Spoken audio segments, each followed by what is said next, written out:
सो SBI PO में मात्र 10 दिन बचे हुए हैं। मैम कितने मार्क्स पे प्रीलिम्स क्लियर हो जाएगा, मतलब टारगेट स्कोर। मैम एक्यूरेसी नहीं बन रही, मॉक के मार्क्स को कैसे इंक्रीज करें। तो वीडियो बहुत इंपॉर्टेंट है क्योंकि लास्ट 10 डेज कुछ पॉइंट्स बता रही हूँ, इन पे जरूर वर्क करो। और लास्ट के डेज बहुत इंपॉर्टेंट होते हैं किसी भी एग्जाम को क्लियर करने के लिए, और डेफिनेटली आपको रिजल्ट मिलेंगे।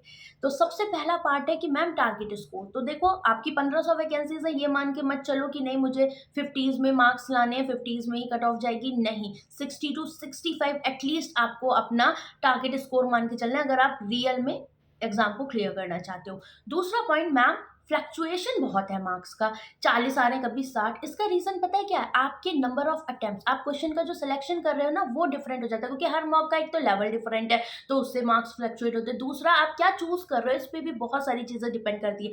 बहुत सारे बच्चे इस बात से रिलेट करते होंगे, मॉक में मार्क्स अच्छे आ रहे, रियल एग्जाम में हो गया कल्याण नहीं हुआ अच्छा। क्यों? क्योंकि सिलेक्शन गलत था क्वेश्चन का। तो हमें ये चीज अच्छे से सीखनी है। क्वेश्चन के सिलेक्शन पे अभी हम आएंगे, बट बिफोर दैट एक्यूरेसी की बात कर लेते हैं। तो पहले मैंने अभी बहुत सारे बच्चों के मार्क्स देखे जिसमें देखा कि उनकी क्वांट रीजनिंग में भी एक्यूरेसी बिगड़ रही। तो इन 10 दिनों में आपको कोशिश ये करनी है क्वांट और रीजनिंग में 100% एक्यूरेसी, क्योंकि जो निकालोगे वो हमेशा सही आना चाहिए अगर आपने सही कॉन्सेप्ट्स लगाए।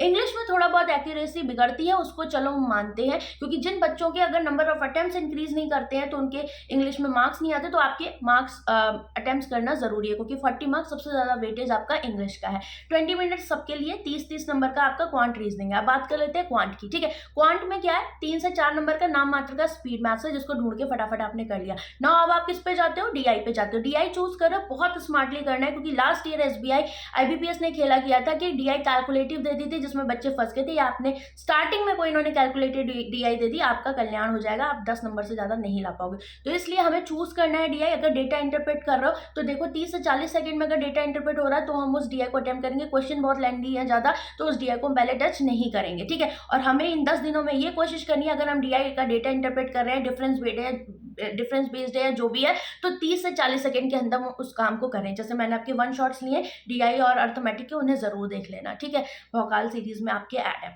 इसके बाद क्या करना है, आपने डीआई अटेम्प्ट करी, आपको लग रहा है कुछ डीआई कैलकुलेटिव है, देन स्विच करना है अर्थमेटिक पे। और जो भी बहुत लेंथी लैंग्वेज के लग रहे हैं अर्थमेटिक, या फिर जहां लग रहा है टाइम पढ़ने में ही ज्यादा ज्यादा है, उनको स्किप करके आपको आगे और अर्थमेटिक पे मूव करना है और उनको पहले कवर करना है। थोड़ा बाय ऑप्शन की भी हेल्प लेते चलना है ताकि चीजें आपकी टाइमली हो जाए। तो इस तरीके से क्वांट को करोगे। सेम रीजनिंग में अब देखोगे तो आपके पास 30 नंबर में से 25 से 26 नंबर का पजल सीटिंग है, हो सकता है 27 नंबर तक मिल जाए। तो पजल सीटिंग में अगर लग रहा है कि मेरा टाइमर के साथ ब्रेन एक्सरसाइज नहीं चल रही है, मैं लाइन स्किप कर दे रही हूँ, या जो भी पॉइंट है आपके ये वाले फलाने टाइप की डीआई या पजल्स नहीं स्ट्रॉन्ग है, तो आप क्या करो, डेली बेसिस पे 10 से 12 पजल लगाओ इन 10 दिनों में। क्यों? क्योंकि वो आना है एग्जाम में। सेक्शनल टेस्ट लगाओ रीजनिंग के, तब ये चीजें इंप्रूव होंगी, क्योंकि जो चीजें आनी है और इनका वेटेज ज्यादा है उस पर तो आपको बिल्कुल अच्छे से मर मिटना है, मतलब बहुत अच्छे से पढ़ाई करनी है उस पर। ठीक, इसके अलावा इंग्लिश में अगर एक्यूरेसी वीक जा रही है तो इंग्लिश का डेली एक सेक्शनल दो और उसको रिवाइज करो, रिवीजन भी इंपॉर्टेंट है। तो इस तरीके से आपको इन तीनों सेक्शन को वर्क करना है। आईबीपीएस पीओ में भी इसके बाद 10 दिन बाद आईबीपीएस पीओ का एग्जाम है,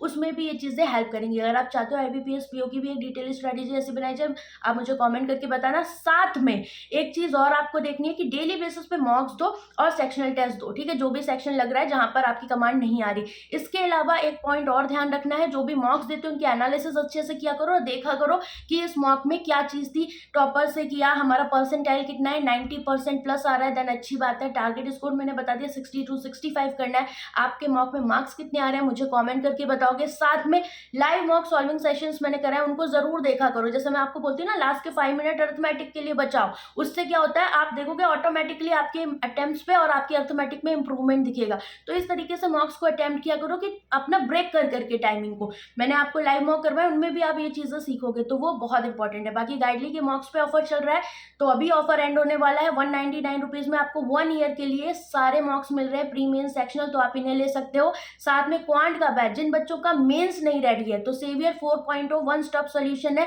सारा मेंस में टॉपिक वाइज करवा रही हूँ, पीओ मेंस की भी क्लासेस है, इसमें क्लर्क मेंस भी चल रहा है। लाइव बैच है, 50+ क्लासेस मिलेंगी। एक डीआई का पूरा रिकॉर्डेड बैच मिल रहा है 30+ क्लासेस का, और इसमें सब कुछ आपको कवर करवाया जाएगा। बहुत अच्छे से आप मेंस इंप्रूव कर सकते हो। अभी एसबीआई क्लर्क, आईबीपीएस क्लर्क की भी भर भर के वैकेंसीज आने वाली हैं। तो मौका है, दस्तूर है, आप इसको ले सकते हो।